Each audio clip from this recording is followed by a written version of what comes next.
अच्छा जी, वापस आ गए हम ब्रेक से। ठीक है। तो हम लास्ट चीज़ डिस्कस कर रहे थे कि सबमिट बटन हमारे पास क्या काम कर रहा होता है। सर अभी स्टूडेंट्स ये मैंने देखा कि टेंशन ले रहे हैं कि भाई असाइनमेंट्स हैं और जो है वो लैब्स हैं, तो हम क्या करें। देखिए, इतना मुश्किल है नहीं। जितना हम एक चीज़ें इतनी मुश्किल होती नहीं है जितनी हम उनको खुद बना लेते हैं। कि अगर हम थोड़ी भी टाइम मैनेजमेंट का इस्तेमाल करें ना, तो ये तो कुछ भी नहीं है। आप लोगों को मुझे बताएं ज़रा, आप लोगों के कितने कोर्सेज हैं इस सेमेस्टर में? पहले सेमेस्टर में कितने थ्योरी के कोर्सेज कितने हैं? टोटल 6 हैं। लैब्स को मिला के?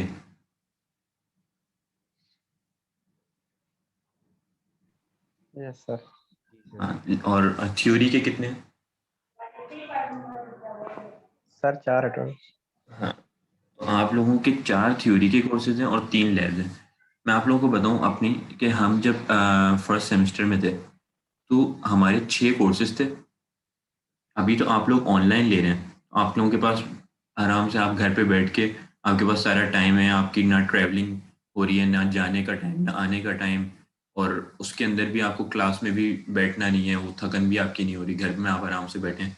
और उसके बाद ये चीज़ है कि आपकी वो आने जाने की सिर्फ टाइम ही नहीं है, उसमें बंदा थकता भी है, ज़ाहिर है। तो वो आपका वो टाइम भी नहीं हो रहा। हमारे तो हम इस यूनिवर्सिटी आते भी थे, जाते भी थे, उसका टाइम अलग।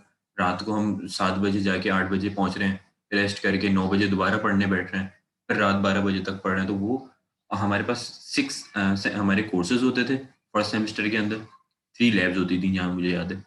और टोटल 9 हमारे पास समझ लें कोर्सेज़ बन जाते हैं। 6 कोर्सेज़ थ्योरी के और 3 लैब्स। अब उन सब के असाइनमेंट्स भी आ रहे होते थे। हर लैब के बाद हमें लैब ये टास्क भी सबमिट कराने होते हैं। और आप लोगों के पास तो अभी ये लैब टास्क के लिए 2 दिन होते हैं।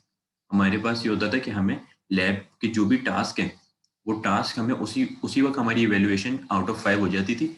और उसके बाद हमें घर जाके अपने वो टास्क की फाइल्स भी अपने टीचर को भेजनी होती थी। तो वो यूनिवर्सिटी में अलग करना होता था लैब के दौरान, लास्ट 1 घंटे में, और घर जाके अलग दोबारा वो करना होता था। तो वो 2-2 दफ़ा प्रैक्टिस हो रही होती थी हर चीज़ की। तो आप लोग तो इन सारी चीज़ों से बचे हुए हैं। बस अगर आप थोड़ी सी भी टाइम मैनेजमेंट का इस्तेमाल करें ना, तो आपको आगे भी जाके आसानी होगी। आप दिन में बना लें कि भाई मैंने ये क्लासेस वगैरह जो लेनी है ये तो है ही। इसके अलावा मैंने जो असाइनमेंट या टास्क या जो भी है, पुराने हैं, नए हैं, वो मैंने ये 2 घंटे बैठना है। और मैंने इसके अंदर 1 घंटा इसको रिसर्च करनी है, पढ़ना है कि क्या-क्या हुआ था, वीडियोज़ वगैरह देखनी है, और 1 घंटे में सॉल्व करनी है। तो जितना भी हो, अगर आप डेली की बेसिस पे करेंगे, तो फिर आपका कोई भी चीज़ बीच में रुकेगी नहीं। अगर आप 1 घंटा भी डेली के निकालेंगे, तो फिर आपके मेरे ख्याल से नहीं कोई चीज़ रहेगी। क्योंकि इतना भी ज़्यादा ये बर्डन नहीं है नहीं। अच्छा, और इस लैब का जहाँ तक ताल्लुक है, तो इसके 2 ईज़ी टास्क हैं, जो अभी हमने जैसे ये फॉर्म क्रिएट किया है ना, ये मतलब ये चीज़, ये बस आपने यही क्रिएट करना है, इसमें कुछ और इससे एक्स्ट्रा है नहीं।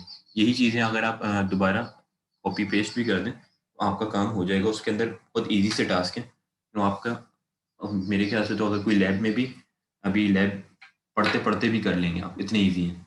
1 मिनट आप लोग वेट करें।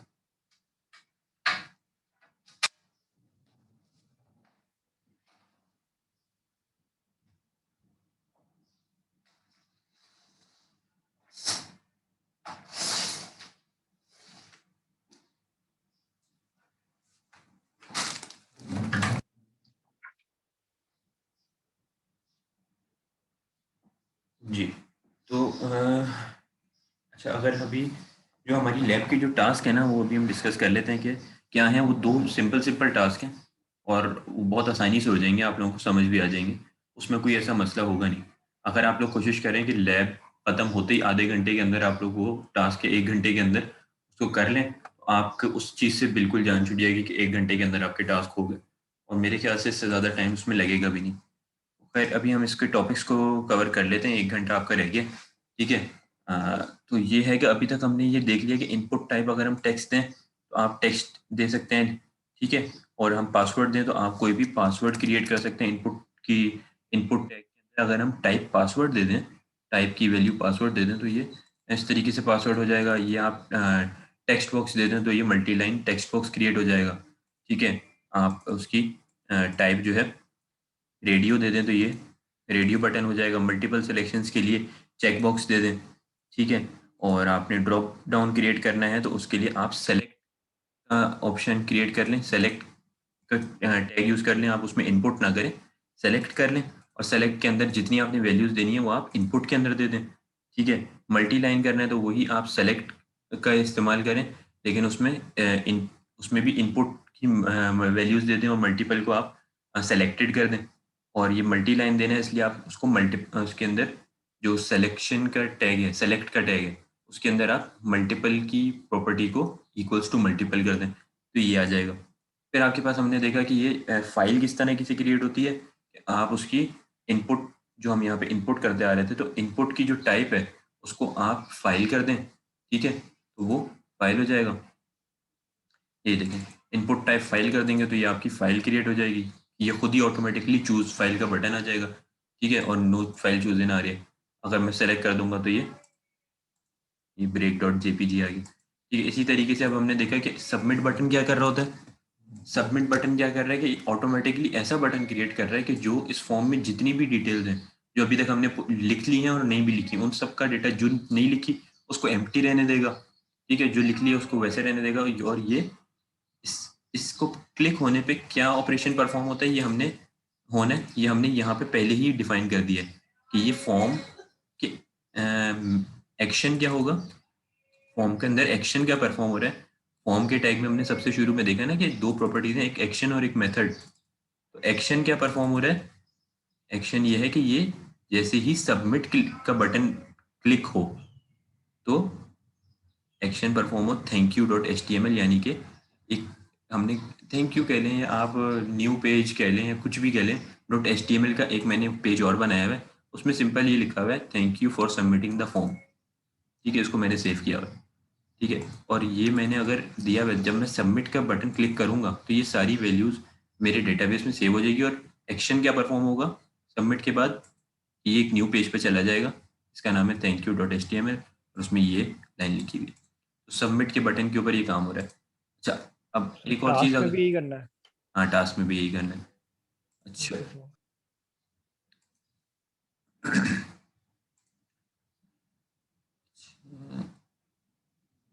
अच्छा, इस ये अभी तो मैंने एग्जांपल देने के लिए आप लोगों को बता दिया कि ये thank you dot H T M L. वैसे होता ये है कि ऑन बटन क्लिक के ऊपर एक पीएचपी की फाइल लिंक हो रही होती है, ताकि पीएचपी के अंदर हम आगे की लैब्स में पढ़ेंगे कि किस तरीके से काम होता है। तो पीएचपी के अंदर तो वो ये होता है कि वो आपका डेटाबेस के साथ, क्योंकि ये हम जितनी भी लैंग्वेज पढ़ रहे हैं H T M L C S S, ये सारी फ्रंट एंड डेवलपमेंट लैंग्वेजेस है। ये फ्रंट एंड यानी वेबसाइट के फ्रंट पे क्या हो रहा है। बैक एंड लैंग्वेज जो होती है कि जिसके थ्रू जैसे कि पीएचपी हो गई, सी प्लस प्लस हो गई या पाइथन हो गई, ये बैक एंड लैंग्वेजेस हैं। ये क्या करती हैं, आपकी फ्रंट एंड यानी कि आपकी वेबसाइट का जो स्ट्रक्चर है, लेआउट है, उसको, उसके अंदर जितना भी डेटा आ रहा है उस डेटा को डेटाबेस के साथ कनेक्ट करने के लिए, ठीक है, उस इंफॉर्मेशन को फेच करने के लिए, और डेटाबेस में से इंफॉर्मेशन फेच करके आपकी वेबसाइट के फ्रंट पेज पे लाने के लिए बैकएंड लैंग्वेज यूज हो रही होती है, जैसे कि पीएचपी या पाइथन वगैरह। तो वो अ, आपकी जो है ना काम कर रही होती है। तो वो हम आगे जाके डिस्कस करेंगे कि क्या है, उसके उसके ऊपर आप लोग ना जाएं। बस मैं आपको ये बताना चाह रहा हूँ कि यहाँ पे एच टी एम एल जब आप ये सबमिट का बटन क्लिक करवाते हैं तो 95% 99% होता यही है, आपकी लिंक हो रही होती है वो किसी डॉट पी की फाइल से कि अब सबमिट क्लिक होने पे पीएचपी को रन करो और पीएचपी रन करके हमारे डेटाबेस में सारा डेटा को स्टोर कर दो। लेकिन अभी हम सर फॉर एग्जांपल देख रहे हैं, तो फॉर एग्जांपल हमने HTML को ही एग्जांपल ले लिया कि ये एक HTML का पेज हमारे पास क्रिएट हो जाए, ठीक है जी। सर ये इंटरनल नहीं हो सकता क्या? इंटरनल से क्या मुराद है आपका? सर ये सबमिट पे जैसे सबमिट का आगे ही लिखते हैं उसको थैंक यू फॉर, मतलब इसके लिए एक्सटर्नल बनाना जरूरी है क्या? थैंक यू डॉट नहीं, एच। ये मैं एक आपको एग्जांपल के तौर पे दे रहा हूँ। ये सबमिट के बटन के ऊपर आप एक पॉपअप भी क्रिएट कर सकते हैं। वो सारी चीज़ें अभी हम आगे की लैब्स जो है ना उसके अंदर सारी चीज़ें ये आपको गिवन है। एक एक चीज़ उसमें कोई चीज़ रहेगी नहीं कि आपका ऐसा भी हो सकता है कि आपका ये जैसे सबमिट क्लिक हो तो एक पॉपअप क्रिएट हो जाए उसी पेज के ऊपर, नेक्स्ट पेज पे जाए ही नहीं और वहां पे वो लिखा आ तो जाए कि सबमिटेड। आगे की लैब है ना। हाँ आगे की लैब्स में हैं ये सारी चीज़ें, ठीक है। ठीक है सर। तो ये आपको समझ आ जाएंगी सारी चीज़ें। खैर, अच्छा, ये सबमिट के बटन के ऊपर क्या काम हो रहा है कि आपकी ये, खैर हमने इसके सबमिट के बटन के ऊपर ये दिया हुआ है कि बस ये वैल्यूज़ जो भी आ गई हैं ये कहीं भी नहीं जा रही, ज़ाहिर है, क्योंकि हमने PHP की कोड नहीं लिखा हुआ। तो बस हो ये रहा है कि ये सबमिट के बटन क्लिक होने पे नेक्स्ट पेज यानी कि HTML के ऊपर जा रहा है। ठीक है, क्योंकि हमने वहाँ पे एक्शन परफॉर्म करने के लिए जो दिया हुआ है वो है थैंक यू डॉट HTML, ये HTML पे जा रहा है। बस आप इसको ये समझ लें, ये सबमिट जब आप टाइप रखेंगे तो एक बटन क्रिएट होगा, उसका कोई भी आप नेम रख दें और उसकी वैल्यू आप दे दें कि उसमें क्या शो होना चाहिए, या आप उसकी वैल्यू में दे दें। मैं सबमिट दिया हुआ है तो सबमिट होगा, मैं इसको इंटर करूँगा तो ये यहाँ पे इंटर लिखा आ जाएगा, लेकिन काम ये सबमिट वाले ही कर रहा हूँ। ठीक है, तो ये चीज़ है। अच्छा, इसके अलावा ये जो बटन हमने क्रिएट किया है, इस बटन की जगह पे आप चाह रहे हैं कोई इमेज हो, इमेज को क्लिक करने के ऊपर ये नेक्स्ट उस पे जा रहा हो, या तो उसके लिए आप इमेज बटन क्रिएट कर सकते हैं। इमेज बटन के लिए किस तरह है कि आप जैसे यहाँ पे टाइप सबमिट दे रहे थे या सर टाइप बटन दे रहे थे, तो उसके जगह पे आप टाइप दे दें। ठीक है, तो इमेज टाइप का एक बटन क्रिएट हो जाएगा। ठीक है, तो इसको भी हम एग्जाम्पल, चलें आप लोग इसको खुद रन करके देखिएगा। एक छोटी सी इमेज लें, ठीक है, और उसको अपने उसी कोर्स फाइल्स के अंदर डाल दें और सोर्स में आप उसका नाम या उसका जो URL है वो दे दें। तो ये एक बटन जैसे क्रिएट हो रहा है वैसे यहाँ पे एक इमेज आ जाएगी। ठीक है, इसके बाद कुछ इंपॉर्टेंट चीज़ें हैं, हम देख लेते हैं जल्दी जल्दी। अच्छा, ये है कि लेबल, लेबल क्या होते हैं। अच्छा, फॉर्म्स के अंदर जब हम काम कर रहे होते हैं तो हम जो ये चीज़ अभी हम ऐसे ही दे रहे थे कि ये हमने ये क्रिएट कर दिया फर्स्ट नेम, ये तो ये हर एक एक इनपुट के लिए जो है ना एक लेबल इस्तेमाल हो रहा होता है। ठीक है, अभी तो हमने इसको एज ही दे दिया, लेकिन ये प्रोफेशनल तरीका नहीं है इसको देने का, फर्स्ट नेम लास्ट नेम ये सब देने का। ये इस इनपुट के लिए, इस input text field single line का है, इसके लिए ये जो फर्स्ट नेम, इसका नाम लिखा हुआ है फर्स्ट नेम, ये इसका लेबल है। लेकिन ये लेबल हमने दिया नहीं है, ये सिंपल तरीके हमने दे दिया है। असल में हमें ज़ाहिर है जब हम इसके आगे CSS इसके ऊपर अप्लाई करेंगे, सब करेंगे, तो वो इसके ऊपर अप्लाई नहीं हो पाएगी।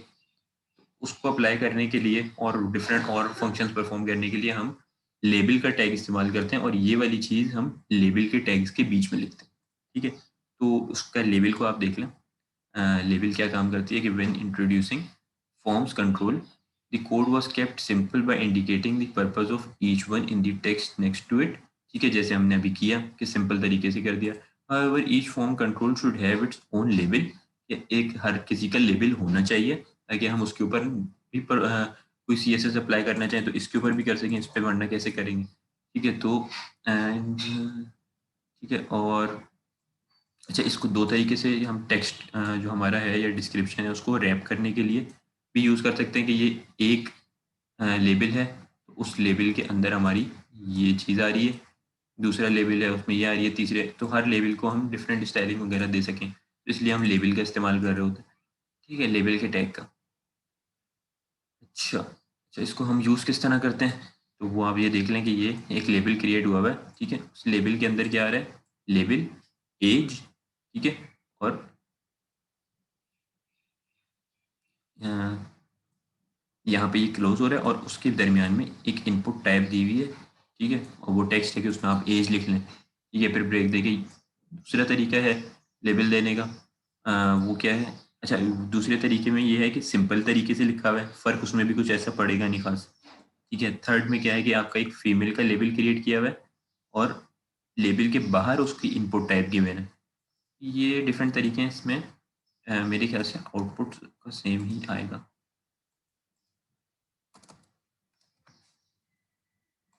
लेबल बेसिकली जो है ना, आपके समझ लें, जो भी आप इनपुट टाइप दे रहे हैं ना, जो भी नेम है, यानी कि उसके पहले जो शो होना चाहिए लेबल, ये इनपुट टाइप का ये लेबल है, तो उसको देने के लिए है। अगर हम इसको देखेंगे कि क्या काम कर रहा है।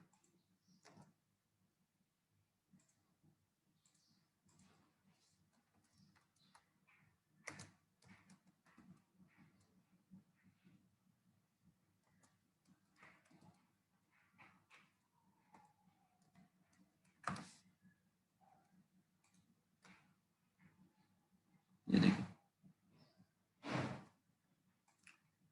ये जो लेवल क्रिएट हुआ है इसमें पहले लेवल के अंदर एज आ गया, ठीक है, और उसी के साथ ये इनपुट टाइप टेक्स्ट आ गई कि आप यहाँ पे अपनी एज डाल दें, और यहाँ जेंडर को प्लेन लिखा हुआ है बगैर किसी लेवल के, ठीक है। तो ये बगैर किसी लेवल के आ गया, लेकिन फ़र्क इसमें अभी भी कुछ पड़ा नहीं है खास, ठीक है। और इनपुट टाइप यहाँ पे रेडियो दे दी, ठीक है, और रेडियो की लेवल क्या है, फीमेल, तो उसके लिए एक फीमेल दे दिया। अच्छा, इसके अंदर ये होता है कि आप लेबल के अंदर फॉर का इस्तेमाल कर रहे हैं, ठीक है। फॉर से मुराद है कि ये देखिए यहाँ पे पास लिखा है the for attribute states which form control the label belongs to, यानी कि ये फॉर्म के जो कंट्रोल हैं, जैसे कि कंट्रोल्स में से मुराद है कि चेक बॉक्स है या आपका रेडियो बटन है, तो वो उसके कौन सी वाली वैल्यू को बिलोंग कर रहा है, तो वो आप उसके लिए फॉर का इस्तेमाल करते हैं, ठीक है। तो अब ये फॉर के अंदर आप फीमेल लिख लें या मेल लिख लें, वो चेक बॉक्स की या रेडियो बटन की उस वाली वैल्यू के लिए इस्तेमाल हो रहा है, ठीक है।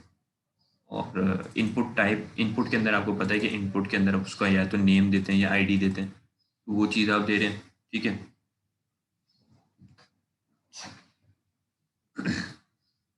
तो ये काम आपका लेबल्स के थ्रू हो रहा होता है, ठीक है।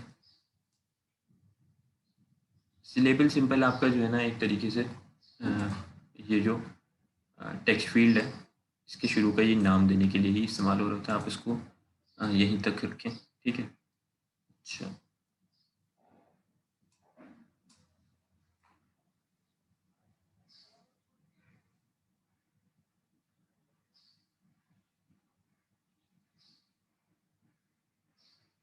इसको आप स्किप करें, मैं इसको एंड में आपको एक्सप्लेन करता हूँ कि क्या है।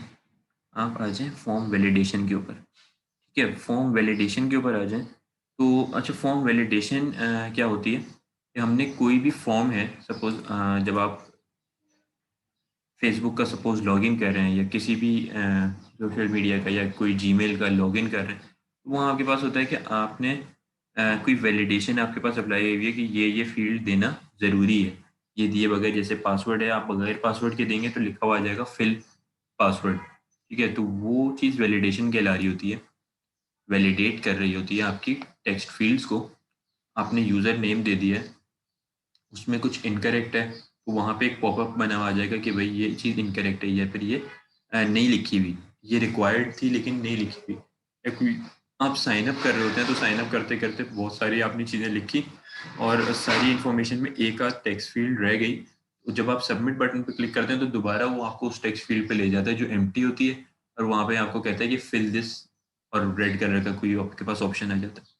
तो ये फॉर्म वैलिडेशन कहला रही होती है, ठीक है। आपके जो टेक्स्ट फील्ड्स हैं उनके ऊपर अगर रिक्वायर्ड का ऑप्शन लगा हुआ है, यानी कि फॉर्म वैलिडेशन लगी हुई है। तो इसको हम देख लेते हैं कि you have probably seen forms on the web page that gives users messages if the form control has not been filled in correctly, ठीक है। This is known as form validation, ठीक है। बाकी सारी कहानी है, इसको आप पढ़ लीजिएगा। The amount of work the server has to do, और ये सारी चीज़ें हैं कि इसकी हम एग्जांपल देखते हैं कि ये काम किस तरह करती है। अगर हम इसको इसी पेज पे करते हैं,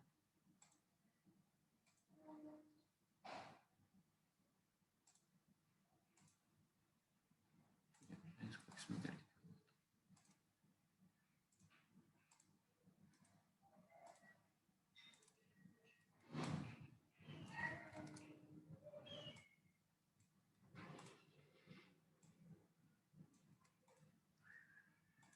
अच्छा, ये एक फॉर्म है, इसके अंदर इसका एक्शन परफॉर्म हो रहा है, सपोज इसका एक्शन परफॉर्म हो रहा है www.google.com, इसके अंदर लेबल्स ये हैं कि आपने यूज़र नेम देना है, क्या देना है। अच्छा, इसका लेबल है यूज़र नेम, ठीक है। उसका इनपुट टाइप है टेक्स्ट और वगैरह वगैरह। अच्छा, और इसके अंदर ये गिवन है कि वैलिडेशन की प्रॉपर्टी है रिक्वायर्ड, आप उसको रिक्वायर्ड कर दें, ठीक है। यानी कि ये चीज़ लाजमी रिक्वायर्ड है, अगर मैं रिक्वायर्ड नहीं रखूँगा तो बगैर एक आध टेक्स्ट फील्ड अगर मैं नहीं भी लिखता तो वो चीज़ सबमिट हो जाएगी, लेकिन अगर मैं रिक्वायर्ड का कीवर्ड लगा दूंगा, ठीक है, रिक्वायर्ड की प्रॉपर्टी दे दूंगा और उसकी वैल्यू भी मैं रिक्वायर्ड कर दूंगा, ठीक है, तो क्या होगा कि वो चीज़ जब तक सबमिट नहीं होगी मेरा फॉर्म आगे सबमिट ही नहीं होगा, ठीक है। जब मैं इसको रन करता हूँ तो क्या होगा, ये आप देखें 2 टेक्स्ट फील्ड्स आ गई, ठीक है। मैंने इसमें पासवर्ड तो डाल दिया 1 2 3 4 5, ठीक है, लेकिन मैंने यूज़र नेम कुछ नहीं डाला। तो उससे क्या होगा, जब मैं सबमिट करूँगा तो यहाँ पे ऑटोमेटिकली लिखाएगा please fill out this field, यानी कि इस पे फॉर्म वैलिडेशन लगी हुई है। यानी कि यहाँ पे इनपुट के अंदर अगर मैं इन दोनों को सेपरेट कर दूँ, ये एक इनपुट लेबल है और ये उसका इनपुट है, ये एक लेबल है, ये एक उसका इनपुट है, ठीक है, और ये एक बटन है, ठीक है, ये सबमिट का बटन है, ये एक पासवर्ड का लेबल और इनपुट है, ये यूज़र। इन दोनों पे रिक्वायर्ड लगा हुआ है, मैं इसमें से रिक्वायर्ड को हटा दूँ, ठीक है, ये भाई पासवर्ड रिक्वायर्ड नहीं है, तुम सिर्फ यूज़र नेम डालो तो चल जाएगा। तो क्या होगा, ये दे दिया, ठीक है, और इसको सबमिट किया तो ये अच्छा एक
बेसिकली ये काम यही कर रही है कि ये एक मिनट इसको रिक्वायर्ड कर रही है, ठीक है, कि ये इनपुट फील्ड जो है ये मैंने रिक्वायर्ड लगा दिया equals to,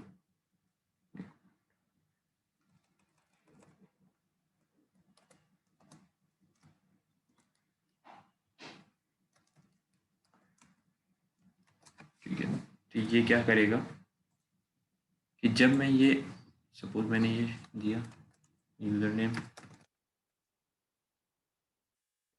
दे दिया 1 2 3 4, तब तो ये दोनों चीज़ें आ गई तो सबमिट कर देगा, ठीक है। लेकिन जब मैं ये एक चीज़ मिसिंग छोड़ दूंगा तो ये कहेगा please fill out the form, या मैं ये इसको मिस कर दूंगा और यहाँ पे कुछ ना कुछ लिख दूंगा, सर आवाज नहीं आ रही। ये इसको मिस कर देगा। सर आपकी आवाज़ बहुत कम आ रही। हाँ, ये जैसे ही अगर मैं सिर्फ पासवर्ड दे दूंगा और ये यूज़र नेम रहने दूंगा तो ये कहेगा सबमिट करने के ऊपर ये मुझे एक एरर मैसेज शो करेगा कि please fill out this form, ठीक है।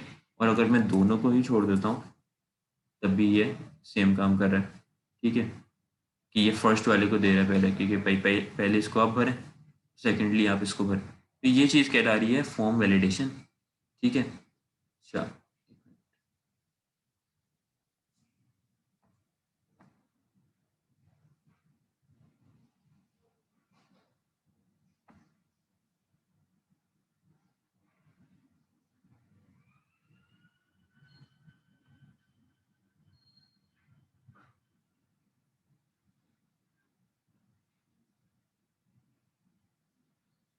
ठीक है। अच्छा, ये है फॉर्म वैलिडेशन। जैसे आपके टास्क के अंदर भी आपने देखा होगा, जैसे जो आपका असाइनमेंट गिवन है उस असाइनमेंट के अंदर जो क्वेश्चन नंबर 3 है जिसमें आपने एक फॉर्म क्रिएट करना है, साइन अप फॉर्म क्रिएट करना है, तो जाहिर है साइन अप फॉर्म में आपने वैलिडेशन लगानी होगी कि कुछ ऐसी टेक्स्ट फील्ड्स होंगी कि जो रिक्वायर्ड है, ठीक है।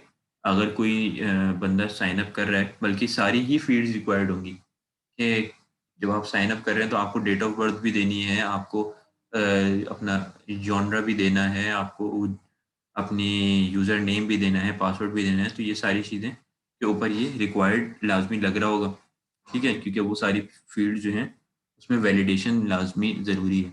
और उसी के अंदर आपने देखा होगा उस टास्क के अंदर आपसे ज़ाहिर है जब आप साइन अप करवा रहे हैं, आपसे डेट ऑफ बर्थ भी माँगी हुई है, ठीक है? डेट ऑफ बर्थ देने के लिए क्या हमने किया या फिर हमने किसी चीज़ की डेट यूज़र से इनपुट लेनी है किसी और सिनेरियो में, असाइनमेंट को छोड़ भी दें, उसके लिए हमारे पास डेट के लिए ऑप्शन होता है कि आप इनपुट टाइप है ना वो डेट दे दें, तो आपको वो एक कैलेंडर शो करा देगा, ठीक है? वो कैसे कराएगा अगर मैं यहाँ पे लेबल है लेबल के अंदर है डेट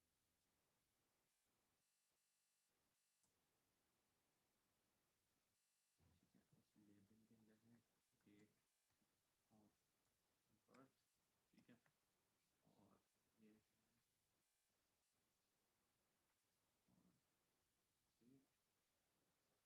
और ये किसके लिए है, डेट के लिए है, डेट ऑफ बर्थ है और इसकी सर आवाज फिर से गायब। इनपुट टाइप है इसकी इनपुट टाइप है इसकी डेट, ठीक है?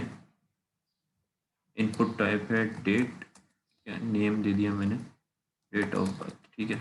और उसको सेव किया। जब सेव किया तो मैंने इसको चेक किया यहाँ पे, ये मेरे पास यहाँ पे एक कैलेंडर शो करा देगा, ठीक है? ये कैलेंडर क्या कर रहा है, ये जैसे ही इस कैलेंडर के ऊपर मैं क्लिक करूँगा तो ये मुझे ये डेट ऑफ बर्थ वाला चार्ट क्रिएट कर देगा। तो ये आपके लिए काफ़ी आसानी हो जाएगी। आपको डेट ऑफ बर्थ या कोई उसमें पैटर्न नहीं देने, आप डायरेक्ट यहाँ पे उसका ईयर सेलेक्ट करें डेट ऑफ बर्थ का, कि भाई अ, ये ईयर है, सपोज़ ये ईयर है भाई, ये मंथ है और ये डेट है, ठीक है? तो ये आपकी डेट ऑफ बर्थ यहाँ पे सेलेक्ट हो जाएगी, ठीक है? उसके बाद आप उसको सबमिट कर दें। तो ये चीज़ आपके पास काम आ रही होगी, वैलिडेशन भी और आपके पास डेट का भी फील्ड, ये सारी आपकी असाइनमेंट के अंदर यूज़ हो रही हैं। तो ये चीज़ काफ़ी इंपॉर्टेंट है। बस उसमें करना क्या है, आपने उसकी जो डेटा इनपुट की जो टाइप है उसको डेट रख देना है, ठीक है? तो आपका ये काम हो जाएगा, ऑटोमेटिकली कैलेंडर आपके पास आ जाएगा, ठीक है? तो ये चीज़ है। अच्छा, इसके अलावा हमारे पास है ईमेल्स एंड यूआरएल्स, ठीक है? ईमेल्स एंड यूआरएल्स के अंदर क्या है कि अगर आप उसकी जैसे अभी तक टाइप दे रहे थे नेम या पासवर्ड, ठीक है? तो आप उसकी टाइप दे देंगे ईमेल, यानी कि उसके अंदर ईमेल के अंदर क्या होता है कि आपके पास ऐट आना ज़रूरी होता है, ठीक है? या कोई ना कोई उसमें इस तरह की प्रॉपर्टी लगी होती है, तो आप उसकी अगर टाइप ईमेल रख देंगे टेक्स्ट की जगह, वो उसमें ईमेल टाइप का इनपुट लेगा, ठीक है?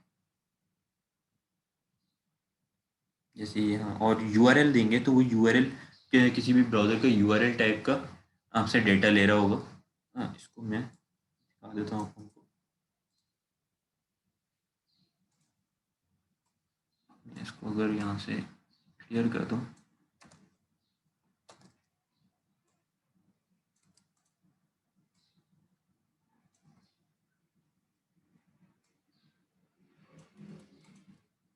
ठीक है? तो यहाँ क्या हुआ हुआ है कि एक फॉर्म, पहला एक फॉर्म क्रिएट हुआ हुआ है कि जिसके अंदर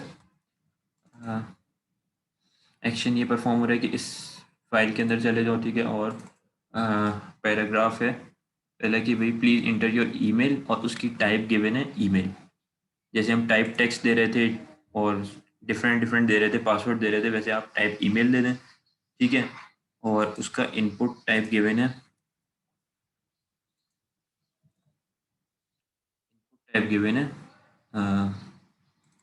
सबमिट, ठीक है? ये सबमिट का बटन है ईमेल के ऊपर और ये ही सबमिट का बटन है आपके यूआरएल के ऊपर। हम देखते हैं कि ये क्या होता है यहाँ पे। ये दो तरह का आपके पास आ गया। अब यहाँ पे जब मैं ईमेल पे जाऊँगा तो ये मेरे पास जितनी भी आज तक मेरे इस ब्राउज़र के ऊपर ईमेल्स यूज़ हुई हैं, ठीक है? ये इसको पता लग गया है कि अभी ये टेक्स्ट फील्ड नहीं रही है, यानी कि यूज़र नेम्स नहीं रहे। अभी तक मैंने फ़ेसबुक, जीमेल जो भी यूज़ किया उसके अंदर जो भी ईमेल एड्रेसेस थे वो ये थे, ठीक है?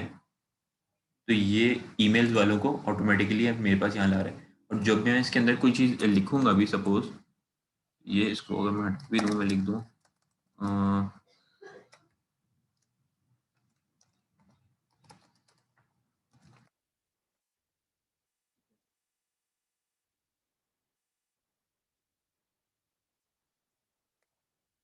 ये ईमेल जैसे जिसमें ऐड आ रहा है, ठीक है, यानी कि वो ईमेल है, तो उस तरीके का ही ये इनपुट लेगा। और मेरे पास जो ये ऑटोमेटिकली शो करवा रहा है वो भी आप देखेंगे कि ये ईमेल टाइप की ही चीज़ें मेरे पास शो करा रहा है मेरी कैशे मेमोरी के अंदर से, ठीक है।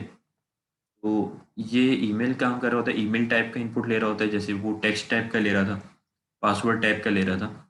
और यूआरएल में क्या होता है कि मैं कोई भी अगर यूआरएल सेव करवाऊंगा तो वो ऑटोमेटिकली, जैसे आपने देखा होगा, यूआरएल को आप क्लिक करें तो वो डिफरेंट पेज पे ले जाता है।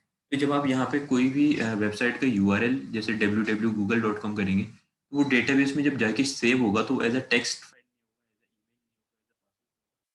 यूआरएल होगा। यानी कि जो आप जैसे यहाँ पे अगर जाएं, ठीक है, मैंने यहाँ पे यूआरएल दिया, ठीक है, यूआरएल टाइप का है तो इसकी ऑटोमेटिकली डेटाबेस के अंदर भी टाइप यूआरएल होगी, ठीक है। अब जहाँ पे मैंने सपोज दिया हुआ है,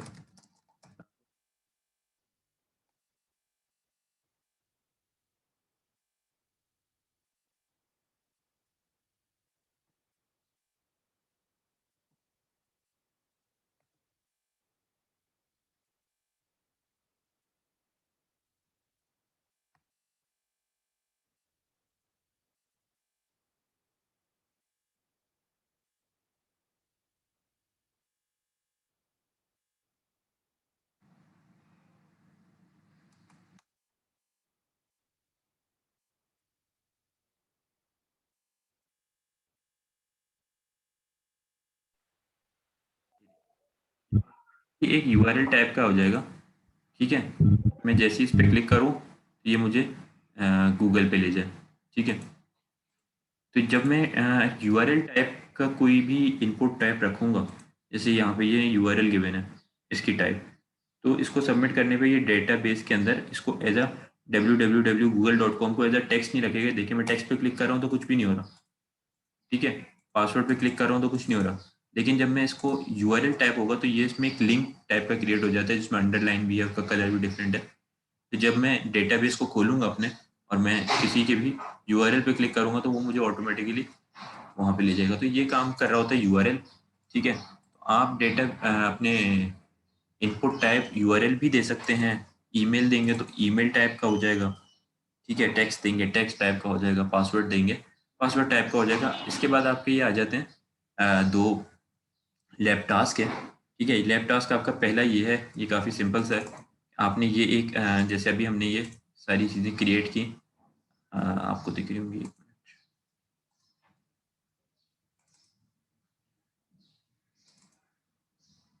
जैसे ये हमने ये सारी चीज़ें यूज़ की अभी तक की लैब के अंदर, तो ये यूज़ किया। तो ये आपके पास इस तरीके का एक फॉर्म है, बस आपने सिंपल एक ये फॉर्म क्रिएट करना है, ठीक है। इस फॉर्म के अंदर आपने क्या करना है कि ये अच्छा टास्क है, इसको ज़रा अटेंटिवली आप लोग देख लें। एक ये रजिस्ट्रेशन फॉर्म ही है। अगर आपने ये कर लिया तो ये अ, आपका असाइनमेंट का भी थर्ड टास्क हो ही जाएगा, उसके अंदर भी यही चीज़ें हैं, ठीक है। आपने लेबल देना है, फर्स्ट नेम, एक ऊपर हेडिंग दे देनी है, सपोज H6 टाइप की या H1 टाइप की जिसकी भी कि ये HTML फॉर्म है, ठीक है। एक लेबल दिया फर्स्ट नेम, उसके आगे टेक्स्ट फील्ड दे दी, इनपुट टाइप उसका टेक्स्ट दे दिया, फिर एक लेबल दिया लास्ट नेम, उसका इनपुट टाइप भी टेक्स्ट दे दिया, ईमेल दी, उसका इनपुट टाइप आपको पता है टेक्स्ट नहीं होगा, ईमेल होगा। फिर आपने यहाँ पे दो क्या क्रिएट कर दिए, रेडियो बटन सर। जी रेडियो बटन क्रिएट कर दिए, ठीक है। ये आपके रेडियो बटन्स क्रिएट हो गए, क्या ये भाई मेल है या फीमेल है। दो आपने बटन क्रिएट कर दिए, दोनों सबमिट टाइप के कर दें, ठीक है। एक में नाम आप सबमिट रख दें, दूसरे में रीसेट रख दें। इसकी फंक्शनैलिटी कुछ भी नहीं होगी, सिर्फ ये एक फॉर्म का लेआउट आप क्रिएट कर दें, ठीक है। फंक्शनैलिटी जो भी होगी कि उसके पीछे बैकएंड पे ये सबमिट होने पे क्या हो रहा है उसको आप छोड़ दें, ठीक है। सिर्फ आप एक इस तरीके का फॉर्म क्रिएट कर दें कि जिसके अंदर टैग्स के थ्रू फॉर्म के टैग्स के अंदर एक फॉर्म के टैग के अंदर ये सारी एट्रीब्यूट्स यूज हो रहे हो। टास्क वन आपका हो जाएगा, बड़ा सिंपल सा, ठीक है। उसके बाद अच्छा अगर आप इसके चारों तरफ में एक बॉर्डर बनाना चाह रहे हैं तो आप क्या करेंगे कि ये जो हमने जैसे ये फॉर्म क्रिएट किया है, ठीक है, इस फॉर्म के बाहर आप एक डिवीजन बना लें, डिफ का टैग, ठीक है।